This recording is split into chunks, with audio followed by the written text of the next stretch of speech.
Hi there, welcome to the archives.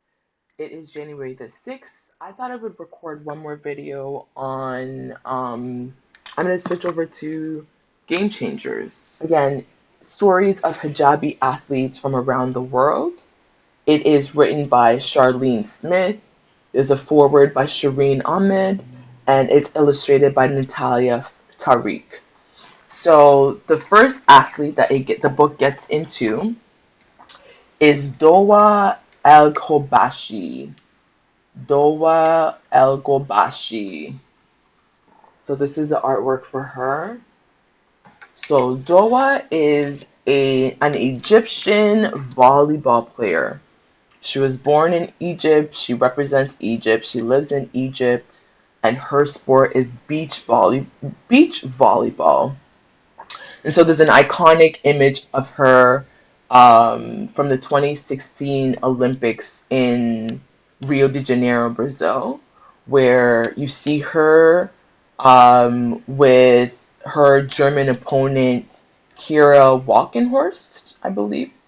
And so they're face to face at the net, and it's just like a brilliant photo that went viral. And so she was known, very popularly known for that 2016 image of her and Kira on the beach playing volleyball during the Olympics. And so basically, the important part is because you see Kira, though the white German, in a bikini, which is a standard uniform for beach volleyball players, right? They usually have the bikini with the bikini bottoms, and Doa was not wearing that, right? She was wearing long sleeve shirt, full length leggings, and a headscarf. So that was like a powerful image for, I guess, society, right? Like, oh, the the woman that's wearing the culture clash, right? Black, white versus brown, modesty versus I don't know what we would consider the other one, right? And so that became like a viral moment. And so for her in making it to the Olympics was a huge accomplishment, right? Her father was also a volleyball player, so her dad played volleyball, and he introduced her to the sport when she was 8 years old. So she started playing very early. She had her father figure who she saw playing volleyball. He introduced her to the sport. She kind of fell in love with it. And so she started playing indoor volleyball, and indoor volleyball has 6 players on each team. And so as time went on, she she took on more personal responsibility. She switched to beach volleyball. She went from indoor volleyball to beach volleyball, which consists of only 2 players. Right, that's a little bit more challenging.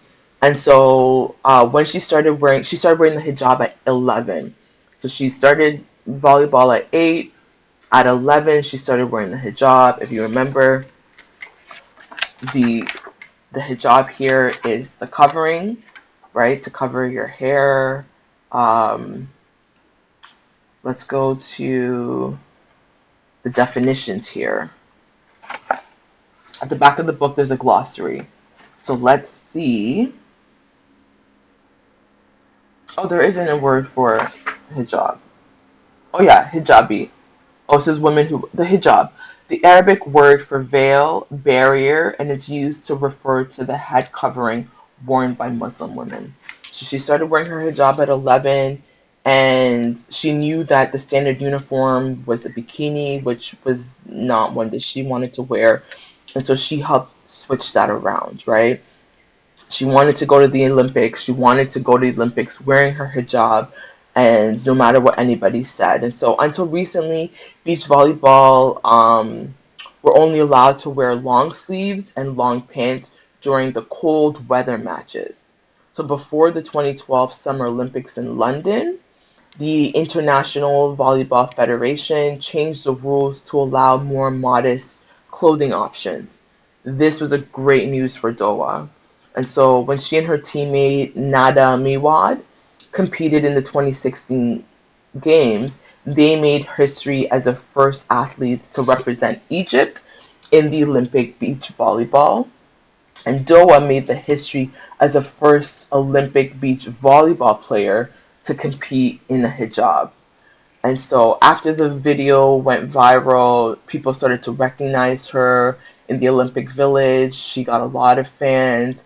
And in her final game, her final match, it was a sold out audience of over 10,000 fans. They were cheering for her, chanting Egypt, and people wanted to see and support a famous hijabi who was a beach volleyball player. So she was one of the first Olympic beach volleyball players to play in the Olympics with a hijab. She continues to play volleyball and she inspires young Muslim girls from all over the world. So here's another picture. So yeah, this is Doaa Elghobashy from Egypt. Egypt's capital city is Cairo. Okay? So this was Doaa, a beach volleyball player. So again, girls can play sports. It's okay to let girls play sports, including trans girls, right? Um, what else? It's okay to play sports with a hijab. It's okay to dress a little bit more modestly. It's okay to say, again, I understand that your rules is bikini, but for me, we do it differently, and that's all inclusion is, right? I want to be included, but to do it my way. Inclusion rubs a lot of people the wrong way because they think they're losing something, but nobody lost anything. You get to wear your bikini, I get to wear my long sleeves and pants. It's a win-win for everybody, right? But when you come from a place where it's always competition, your culture, your way needs to be the most right, the most dominant, it could be really hard to include others because you see that again as like some sort of a loss.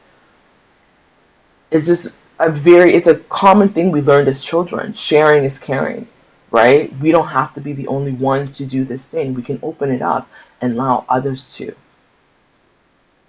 So again, the idea of inclusion can also be problematic because it assumes that usually almost always white was the original and then they include others. But again, that's just a result more of colonialism and imperialism, right?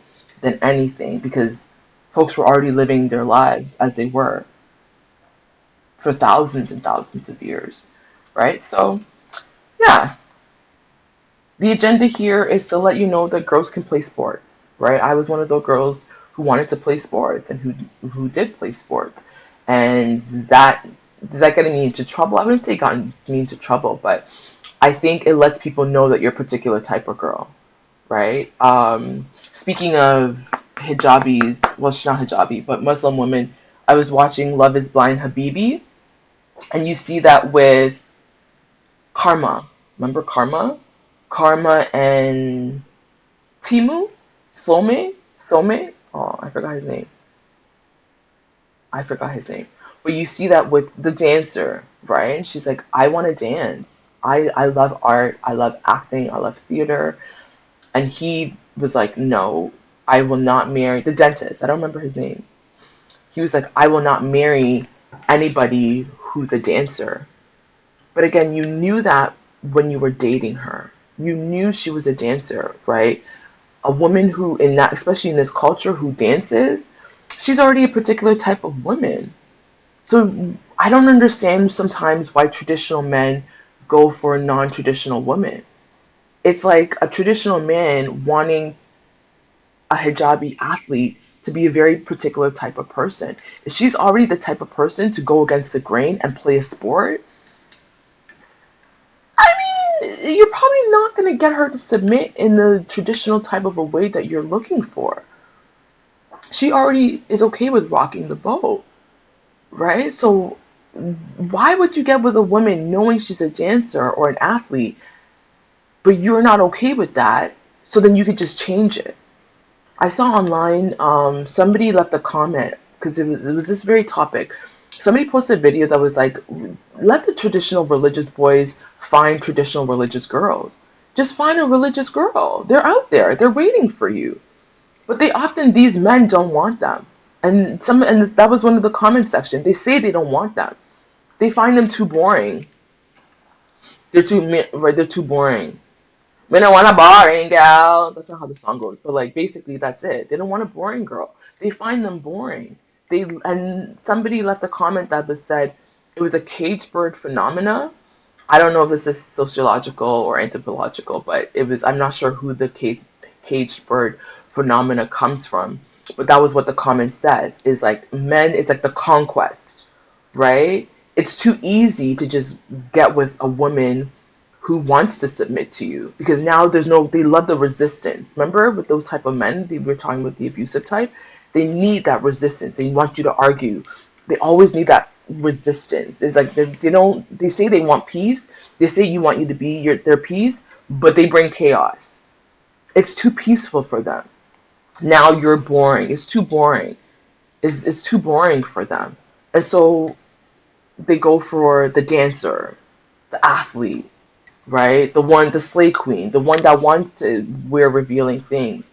But you don't like that. So why are you chasing that? Because they get something out of being able to transform her into what they are. Oh, I got her to stop wearing those clothes. But she was wearing those clothes when you met. That's how you met her. You met her, and that's the issue. That's how I met you. That's how I got you. I don't want another man to get you that way. I don't understand the mentality, but it happens. And so, yeah, there are hijabi girls that play sports, and they can be traditional, right? And their fathers support them. Her father was the one who introduced her to the sport, right? So this idea that like men, all Arab men don't know, right? These are stereotypes.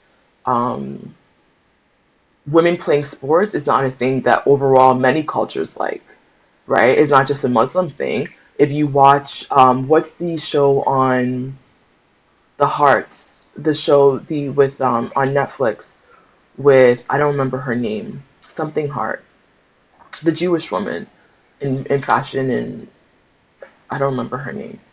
But you see that like her upbringing as a Jewish woman was also very strict. My unorthodox life, right? You see that like there was certain what was her name? Julia Hart, right? So it's across all traditions. Just women doing certain things is very taboo. So, anyways, this is Doa. I'm gonna end it here because I'm just rambling on now. Doa, she is a beach volleyball. So, if you're a little hijabi girl that loves playing volleyball, guess what? You can play the Olympics with your hijab, and it's completely okay.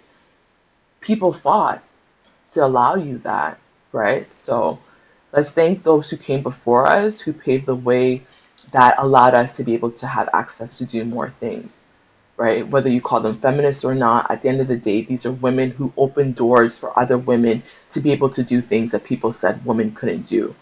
So you can hate on feminism all you want, but there's particular types of women who believe in gender equality, right? Who paved the way for a lot of other women and girls to come behind. So until next time, in solidarity.